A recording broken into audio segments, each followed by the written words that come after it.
আজকে বাংলাদেশ মুসলিম লীগের অনুষ্ঠান হচ্ছে, যে অনুষ্ঠানটা নবাব সিরাজউদ্দৌলাকে কেন্দ্র করে এবং পলাশী ট্র্যাজেডির উপরে।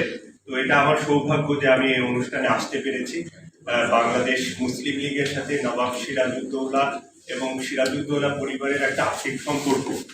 যখন ঢাকার নবাব স্যার সলিমুল্লাহ আমাদের পরিবারের কষ্টের কথা শুনেছিলেন, আমার ষষ্ঠ পুরুষ ছেলে জাকির রেজার কথা, তখন উনি আমাদেরকে একটা সম্মানজনক অবস্থানে নিয়েছিলেন এবং সেটা আমাদের জন্য এটা মানে একটা গর্বের বিষয় যে আজকে আমি তারই প্রতিষ্ঠিত দলে আমি এখানে আজকে এসেছি।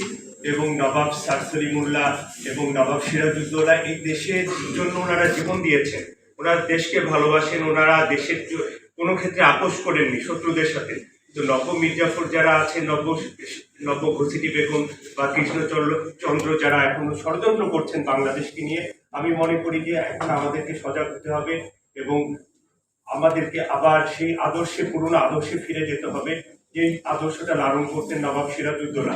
উনি মা মাটি দেশকে বিক্রি করেননি। উনি চেলে ইংরেজরা সেই সময় ওনাকে সেই সুযোগ সুবিধা ওনাকে দিতে চেয়েছিল, কিন্তু সেই সুযোগ সুবিধা উনি প্রত্যাখ্যান করেছে। অনেকে বলে যে আপনারা তো এই ভিনদেশী, আপনাদের তো এই দেশ থেকে, আপনারা তো এই দেশের না, আপনারা পারস্য থেকে এসেছেন। আমরা মানি যে হ্যাঁ, নবাব আলীবর্দী খান পারস্য থেকে এসেছিলেন। উনি 16টা বছর দক্ষতার সহিত বাংলা পরিচালনা করেছেন। উনি পারস্যের হাতে বাংলাদেশকে তুলে দেননি, যারা বাংলাকে নিয়ে ষড়যন্ত্র করছে, যারা এই দেশে জন্মেছে এবং এই দেশের সাথে গাদ্দারি করছে, এই মাটিতে তারা পাবে না, তাদের পরিণতি খুব খারাপ হবে। আমি মনে করি যে দেশকে ভালোবাসতে হবে, নিজের পরিবারকে ভালোবাসতে হবে, দেশের মানুষকে ভালোবাসতে হবে। তাহলেই নবাব স্যার সলিমুল্লাহ বা নবাব সিরাজউদ্দৌলার মতো তখনই আমরা এখন অমরত্বর ইতিহাসে আমাদেরও নাম আসবে। তো সকলে ভালো থাকবেন এবং বাংলাদেশ মুসলিম লীগের শ্রদ্ধেয় মহাসচিব মহোদয় কাজী আবুল হায়াত সাহেব,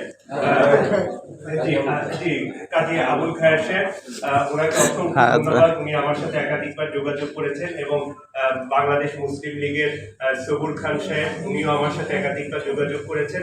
আশা করি এখন থেকে এটা অব্যাহত থাকবে। নবাব সিরাজউদ্দৌলাকে নিয়ে আপনারা যে কোনো অনুষ্ঠান বা দেশের জাতীয় স্বার্থে যে কোনো প্রয়োজনে আমি আপনাদের সাথে আছি।